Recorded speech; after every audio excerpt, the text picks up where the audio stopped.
Assalamualaikum warahmatullahi wabarakatuh. Kami mahasiswa dari Sekolah Tinggi Manajemen dan Informatika Komputer Royal Kisaran, Prodi Sistem Informasi, kelompok COVID semester 6. Video ini kami buat untuk menyelesaikan salah satu tugas dalam mata kuliah Tata Kelola Sistem Informasi dengan dosen pengampu Ibu Suci Andriani M.Com. Dan kelompok ini terdiri dari 7 anggota kelompok yang saling bekerja sama untuk menyelesaikan tugas yang berjudul Framework COVID.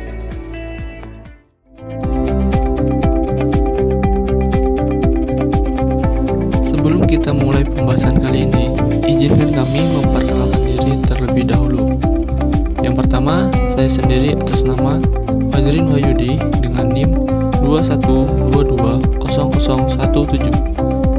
Selanjutnya, Muhammad Rizky Ardiansa dengan NIM 21220307. Lalu berikutnya ada Wanda Desika dengan NIM 21220022. Kemudian ada Widya Amalia dengan NIM 21220344. Selanjutnya Anissa Febri dengan NIM 21220203. Ada juga Fitri Amalia dengan NIM 21220082. Dan yang terakhir ada Nurul Anindita dengan NIM 21220417. Baiklah, kami dari kelompok 1 akan mempresentasikan materi dengan judul Framework COVID. Halo, perkenalkan nama saya Wanda Desika dengan NIM 21220022. Di sini saya akan menjelaskan pengertian dari COVID. COVID bisa disebut dengan Control Objective for Information and Relative Technology.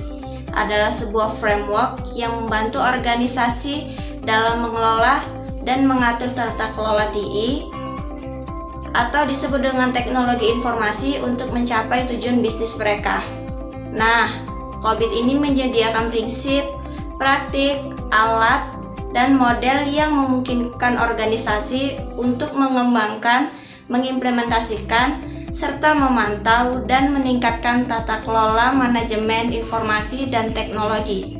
Materi selanjutnya yaitu mengenai sejarah COVID. COVID dikembangkan oleh ISACA atau Information System Audit and Control Association pada tahun 1996. Versi pertama COVID ini dirilis untuk membantu auditor dalam menilai dan mengaudit sistem informasi organisasi. Seiring dengan perkembangan teknologi dan kebutuhan bisnis, COVID mengalami beberapa revisi dan penyempurnaan. Nah, pada versi kedua tahun 1998 memperkenalkan framework yang lebih komprehensif atau penjelasan lengkap mengenai suatu informasinya.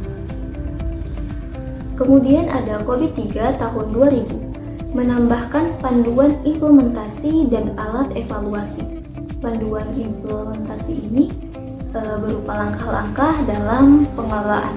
Nah, itu mencakup perencanaan, pelaksanaan, dan juga mengintegrasikan proses COVID ke dalam operasi bisnis sehari-hari.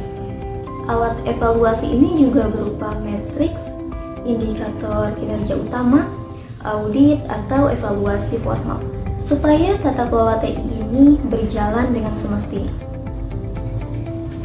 Selanjutnya ada COVID-4 tahun 2005, mengintegrasikan manajemen risiko dan tata kelola TI. Tahun 2012, versi COVID kelima menjadi framework tata kelola dan manajemen TI yang terintegrasi dan menyeluruh, dengan fokus pada penciptaan nilai. Nah, yang terakhir ada COVID 2019, merupakan versi terbaru yang menyertakan pembaruan untuk menghadapi tantangan teknologi yang lebih kompleks. Di sini saya akan menjelaskan tentang kelebihan dan kegunaan COVID. Yang pertama, tata kelola dan manajemen terintegrasi. COVID membantu organisasi untuk mengintegrasikan tata kelola dan manajemen IT dengan strategi dan tujuan bisnis mereka. Yang kedua, kerangka kerja yang komprehensif. COVID mencakup seluruh aspek manajemen dan tata kelola IT, mulai dari perencanaan dan pengorganisasian hingga pengawasan dan evaluasi. Yang ketiga, standar yang diakui secara internasional. COBIT diakui secara global sehingga standar terbaik untuk tata kelola IT digunakan oleh berbagai organisasi di seluruh dunia. Yang keempat, peningkatan efisiensi dan efektivitas. Dengan penerapan COBIT, organisasi dapat meningkatkan efisiensi operasional dan efektivitas dalam mencapai tujuan bisnis mereka. Yang kelima, pengelolaan resiko yang lebih baik. COBIT membantu organisasi dalam mengidentifikasi, mengelola, dan mengintegrasi resiko yang terkait dengan IT. Yang keenam, peningkatan kepatuhan. COBIT membantu organisasi dalam memenuhi persyaratan regulasi dan kepatuhan, termasuk standar dan undang-undang industri. Oke, baiklah, terima kasih kepada rekan saya. Oke, jadi di sini saya akan membawakan materi tentang framework COBIT. Terkhusus di sini saya akan membawakan tentang kekurangan dari framework COBIT. Kemungkinan di dalam materi framework COBIT ini ada tentang pengertian, kelebihan, dan segala macamnya, dan itu sudah dibahas oleh rekan-rekan saya. Dan sudah pastinya setiap ada kelebihan, ada pengertian, kegunaan, tentunya sudah pasti ada kekurangannya. Jadi di sini saya akan membawakan materi tentang kekurangan dari framework COBIT. Kekurangan framework COBIT sendiri itu memiliki 3 aspek kekurangan. Yang pertama yaitu ketika implementasi, kekurangan kebutuhan sumber daya, dan juga perubahan yang terus-menerus. Oke, jadi untuk yang pertama yaitu kekurangannya kompleksitas implementasi COBIT.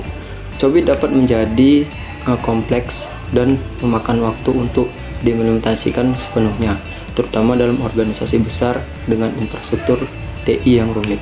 Jadi kekurangan dari framework COBIT ini teman-teman, ketika dia mengimplementasikannya, dia membutuhkan waktu yang sepenuhnya atau dalam waktu yang lama. Untuk yang kedua yaitu kebutuhan sumber daya. Kebutuhan sumber daya di sini mengartikan implementasi COBIT membutuhkan sumber daya yang signifikan, termasuk waktu, tenaga, dan biaya. Hal ini bisa menjadi kendala bagi organisasi kecil atau dengan anggaran terbatas. Jadi teman-teman di sini untuk framework COBIT ini tidak bisa digunakan oleh organisasi-organisasi kecil atau bisnis-bisnis kecil.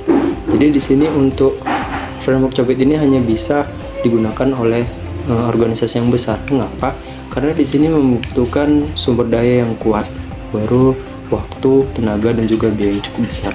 Dan yang terakhir yaitu perubahan yang terus-menerus. Di sini mengartikan teknologi dan regulasi terus berkembang, sehingga COBIT harus terus diperbarui dan disesuaikan yang dapat menambah beban kerja bagi organisasi. Jadi untuk organisasi kecil di sini tidak bisa digunakan, karena di sini tentunya dengan semakin banyaknya perubahan maka semakin banyaknya yang diperbarui, dan itu memakan banyak biaya. Saya Anissa Febri. Di sini saya akan mempresentasikan tentang komponen-komponen COBIT. Komponen utama COBIT. Yang pertama itu prinsip COBIT. COBIT didasarkan pada beberapa prinsip utama yang mencakup memenuhi kebutuhan stakeholder, mencakup seluruh organisasi, menerapkan kerangka kerja tunggal terintegrasi, memungkinkan pendekatan holistik, dan memisahkan tata kelola dari manajemen. Yang kedua ada tujuan tata kelola dan manajemen. COBIT menetapkan tujuan tata kelola dan manajemen yang membantu organisasi dalam mencapai strategi dan tujuan bisnis mereka. Yang ketiga ada komponen enabler. COBIT menggunakan 7 komponen enabler yang mencakup proses, struktur organisasi, budaya, informasi, layanan, infrastruktur, dan aplikasi. Yang keempat ada tujuan dan metode evaluasi kinerja. COBIT menyediakan metode untuk mengevaluasi kinerja tata kelola dan manajemen IT melalui berbagai metrik dan indikator kinerja.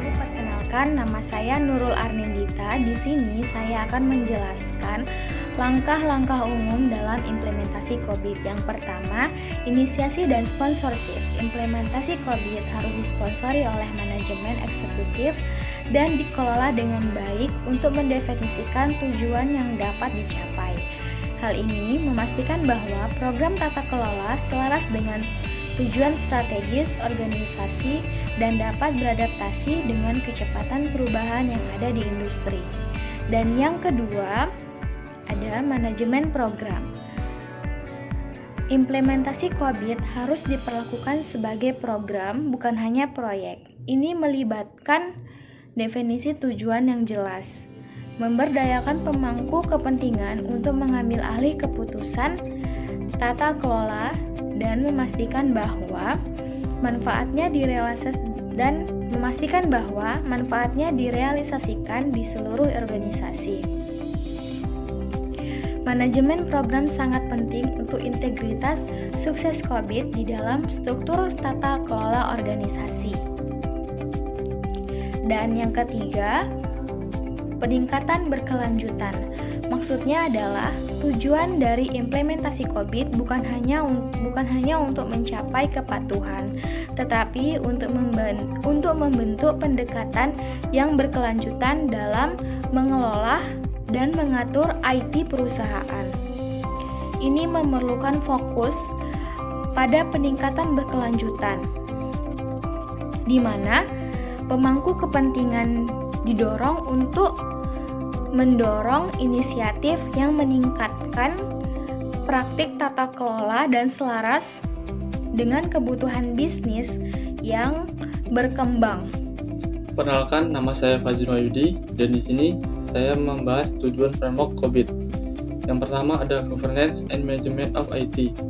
COVID membantu dan memastikan bahwa IT dikelola dan dikendalikan dengan baik untuk mendukung dan mencapai tujuan strategis organisasi. Yang kedua ada compliance. COVID membantu organisasi memenuhi persyaratan kepatuhan hukum, regulasi, standar industri. Yang ketiga, risk management. Dengan menyediakan kontrol yang komprehensif, COVID membantu dalam identifikasi pengelolaan dan mitigasi risiko TI. Berikutnya yang keempat, ada performance measurement. Di sini COVID menyediakan kerangka untuk mengukur dan memantau kinerja TI sehingga organisasi dapat mengevaluasi efektivitas dan efisiensi operasi teknologi informasi mereka. Berikutnya yang terakhir, ada alignment of IT and business. COVID memastikan bahwa strategi teknologi informasi sejalan dengan strategi bisnis sehingga teknologi informasi dapat mendukung pencapaian tujuan bisnis secara efektif. Kami mengambil kesimpulan bahwa COVID merupakan framework yang kuat untuk mengelola dan mengendalikan teknologi informasi dalam konteks bisnis.